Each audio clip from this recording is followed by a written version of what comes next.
ជំវិញសកម្មភាពរបស់កម្លាំងគយអន្តរាគមន៍ពិសេសដែលបានសហការជាមួយនឹងខាងនគរបាលអន្តោប្រវេសន៍បាទច្រកកោះរការួមនឹងកម្លាំងអាវុធហត្ថបានចុះបាទទៅខាត់នៅស្រឡង់បូមខ្សាច់វៀតណាមមួយគ្រឿងដែលលួចចូលមកកម្ពុជាដោយមិនមានបាទឯកសារសមាជិកចម្រុះនៃអគ្គនាយកដ្ឋានគយនិងរដ្ឋនគរកម្ពុជាបានខាត់ស្រឡង់បូមខ្សាច់បាទជនជាតិវៀតណាមមួយគ្រឿងក្រោយពីទទួលបានព័ត៌មានសម្ងាត់ថាលួចឆ្លងចូលព្រំដែនតាមផ្លូវទឹកពីប្រទេសវៀតណាមបាទចូលមកតាមច្រកទ្វារកោះរកាក្អមសំណដោយពុំបានបំពេញនៅបែបបទនាំចូលស្របច្បាប់នោះទេទាក់ទងនឹងបញ្ហានេះដែរលោកព្រាបគិរតដែលជាអនុប្រធាននាយកដ្ឋានបង្ការនិងបង្ក្រាបអំពើរត់ពន្ធទូទាំងប្រទេសនៃអគ្គនាយកដ្ឋានគយនិងរដ្ឋកោដែលលោកបានដឹកនាំផ្ទាល់ក៏បានឲ្យដឹងផងដែរថាស្រឡង់ដែលបានខាត់បាទខាងលើនោះគឺមានអ្នកបើកបរជាជនជាតិបាទវៀតណាមវ័យបាទ44ឆ្នាំបានសារភាពថាខ្លួនបានបើកស្រឡង់នេះពីប្រទេសវៀតណាមចូលមកកម្ពុជាកាលពីថ្ងៃទី10បាទឆ្លងចូលថ្ងៃទី11ខែកក្កដាដោយបាទមិនបានបំពេញបែបបទនាំចូលត្រឹមត្រូវនោះទេលោកក៏បានបន្ថែមថាបន្ទាប់ពីសមាជិកចម្រុះខាងលើបានខាត់និងពិនិត្យរួចរាល់បានសម្រេចនាំយកស្រឡង់ទៅរក្សាទុកបណ្ដោះអាសន្ននិងកសាងសំណុំរឿងបញ្ជូនទៅកាន់អគ្គនាយកដ្ឋានគយនិងរដ្ឋកោកម្ពុជាដើម្បីចាត់ការទៅតាមនីតិវិធីសូមជម្រាបថាស្រឡង់នេះមិនត្រឹមតែបានធ្វើដំណើរឆ្លងព្រំដែនចូលមកកម្ពុជាទាំងមិនមានឯកសារឬក៏លិខិតអនុញ្ញាតត្រឹមត្រូវនោះទេតែថែមទាំងបានដោតទង់ជាតិកម្ពុជានៅពីលើថែមទៀតផងហើយក្នុងនោះដោយអនុវត្តតាមបទបញ្ជាដ៏មុតស្រួចរបស់អាដាមគុនញឹមបាទរដ្ឋមន្ត្រីប្រតិភូ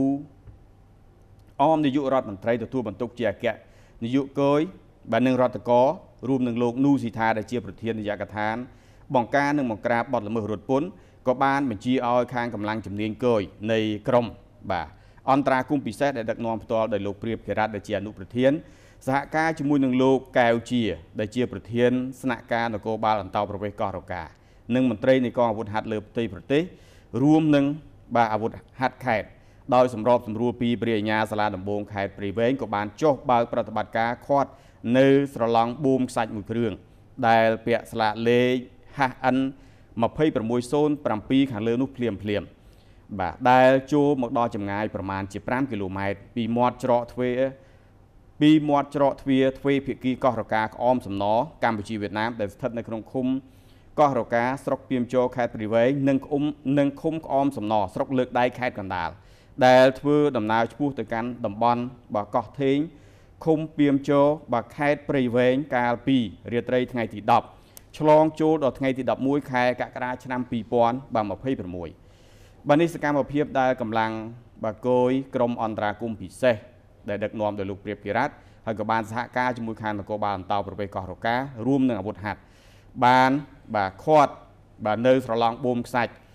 បាទវៀតណាមមួយគ្រឿងដែលលួចចូលមកកម្ពុជាដោយមិនមានឯកសារបាទមិនមានឯកសារអ្វីនោះឡើយសកម្មភាពនេះត្រូវបានមហាជនក៏ដូចជាប្រជាពលរដ្ឋនៅក្នុងតំបន់នោះមានការបាទគាំទ្រនិងត្រេកអរដោយសារតែពួកគាត់កន្លងមកបារម្ភព្រោះនៅ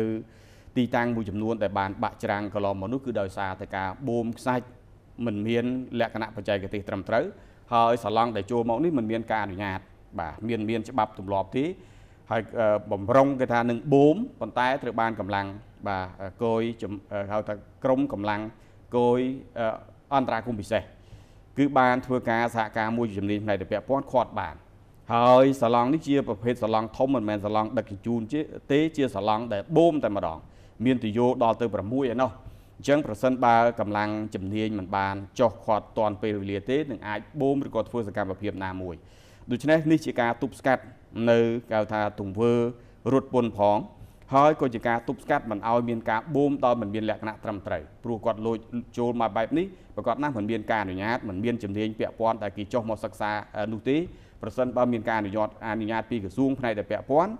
នោះប្រកាសជាជំនាញគេមកពិនិត្យហើយកន្លែងណាដែលគួរតែបូមកន្លែងណាមិនគួរបូមអញ្ចឹងកាលណាតែមានសកម្មភាពបែបនេះវាអាចនាំឲ្យគេថាជាការនាំឲ្យមានការបាត់បង់នៅចំណូលរដ្ឋហើយវាអាចនាំឲ្យប៉ះពាល់ទៅដល់ច្រាំងឬក៏ទីតាំងមួយចំនួនផង